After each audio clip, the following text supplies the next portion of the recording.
ഇടുക്കി രാജാക്കാട് മകന്റെ മർദ്ദനത്തെ തുടർന്ന് ചികിത്സയിൽ കഴിഞ്ഞിരുന്ന മുതിർന്ന CPM നേതാവ് മരിച്ചു. രാജാക്കാട് സ്വദേശി ആണ്ടവരാണ് മരിച്ചത്. സംഭവത്തിൽ മകൻ മണികണ്ഠൻ റിമാൻഡിലാണ്.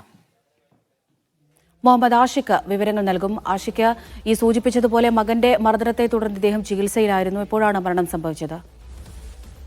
അമൃത, ഇന്ന് രാവിലെയോടുകൂടിയാണ് ഈ മരണം സംഭവിക്കുന്നത്. 84 വയസ്സായ ആണ്ടവർ മധുരയിലെ മെഡിക്കൽ കോളേജിൽ ചികിത്സയിലായിരുന്നു. കഴിഞ്ഞ 24-ാം തീയതിയാണ് മകൻ മണികണ്ഠൻ വീട്ടിൽ വെച്ച് ആണ്ടവരെ ക്രൂരമായി മർദ്ദിക്കുന്നത്. ഫ്ലാസ്കും ടേബിൾ ഫാനും അടക്കമുള്ള സാധനങ്ങൾ എടുത്ത് തലയ്ക്കും മുഖത്തിനും മർദ്ദിക്കുകയായിരുന്നു. ഈ സമയം വീട്ടിൽ ആരും ഉണ്ടായിട്ടില്ല.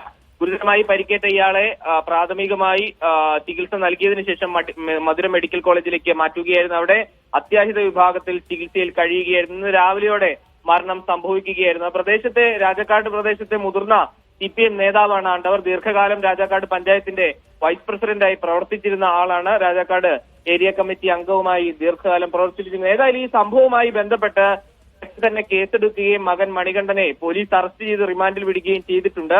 നിലവിൽ മരണം കൂടി സംഭവിച്ച പശ്ചാത്തലത്തിൽ മറ്റു വകുപ്പുകൾ കൂടി ഇയാൾക്കെതിരെ ചുമത്തുന്ന കാര്യം പോലീസ് ആലോചിക്കുകയാണ്. അമൃത.